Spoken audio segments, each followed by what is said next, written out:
గాజువాక కూర్మనపాలెం 86 వార్డులో ఎన్టీ రామారావు 30వ వర్ధంతిని పురస్కరించుకొని 86 వార్డు కార్పొరేటర్ లేళ్ల కోటేశ్వరరావు ఆధ్వర్యంలో క్రికెట్ పోటీలు నిర్వహించారు. ప్రతి ఏడాది ఎన్టీ రామారావు వర్ధంతి వేడుకలను ఘనంగా నిర్వహిస్తామని కార్పొరేటర్ అన్నారు. ఈ ఏడాది అధిక సంఖ్యలో క్రికెట్ క్రీడాకారులు పాల్గొన్నారని తెలిపారు. సుమారు 4 రోజుల పాటు ఇక్కడ పోటీలు జరుగుతాయని తెలిపారు. అదేవిధంగా మహిళలకు ముగ్గుల పోటీలు కూడా నిర్వహిస్తామని తెలిపారు.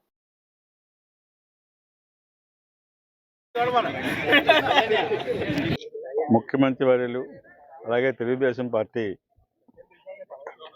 అధ్యక్షులు నందమూరి తారక రామారావు గారి మరణానంతరం అప్పుడు 58వ వార్డు, ఇప్పుడేమో 86వ వార్డు. అప్పటి నుంచి ఇప్పటి వరకు కూడా ప్రతి వర్ధంతికి ఆయన్ని తలుచుకుని పేదలకు వస్త్రదానం, అలాగే అన్నదాన కార్యక్రమాలు, అన్న సమారాధన కార్యక్రమాలు, అలాగే ఆటల పోటీలు, ముగ్గుల పోటీలు, అలాగే క్రికెట్ మెయిన్ యూత్కి. ఎందుకంటే నందమూరి తారక రామారావు గారు ఎప్పుడూ కూడా యువతని ఎక్కువగా ప్రోత్సహించేవారు.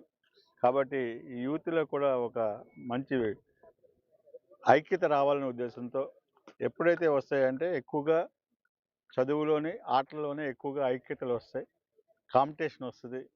ఇలా ఇంతకంటే బాగా చేయాలి, ఇంతకంటే బాగా ఆడాలి అని, లేకపోతే ఇంతకంటే బాగా చేస్తే బాగుంటుందని వస్తాయనే ఉద్దేశంతో ఇటువంటి కార్యక్రమాలన్నీ కూడా ఈ 30 సంవత్సరాల నుంచి కార్యక్రమాలన్నీ చేస్తూ ఉన్నాం.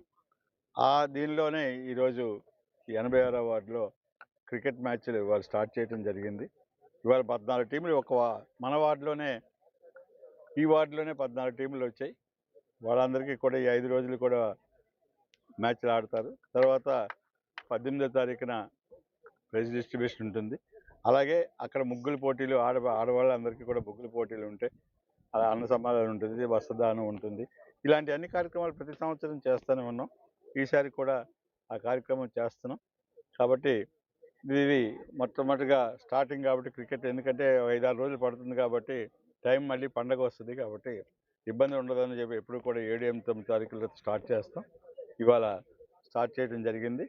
ఇవాళ ఈ కార్యక్రమంలో యూత్ మీరు చూడండి ఒకసారి, అలా అందరూ యూత్ ఎక్కువగా పార్టిసిపేట్ చేశారు.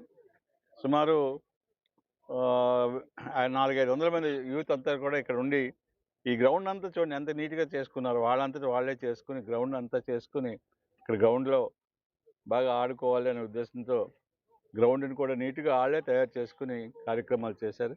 వాళ్ళందరికీ కూడా, యూత్ అందరికీ కూడా నేను కృతజ్ఞతలు తెలుపుతున్నాను. కాబట్టి ఎప్పుడూ కూడా ఈ ఎన్టీఆర్ వర్ధంతులు ఇక్కడ జరిగినట్టు ఇంచుమించు మన విశాఖపట్నంలో ఎక్కడ జరగవు. ఇక్కడ బాగా జరుగుతాయి ఎన్టీఆర్ వర్ధంతులు. ఎప్పుడూ కూడా ఈ సంవత్సరం కూడా అలాగే జరుగుతాయని చెప్పి తెలుసుకుంటున్నాను.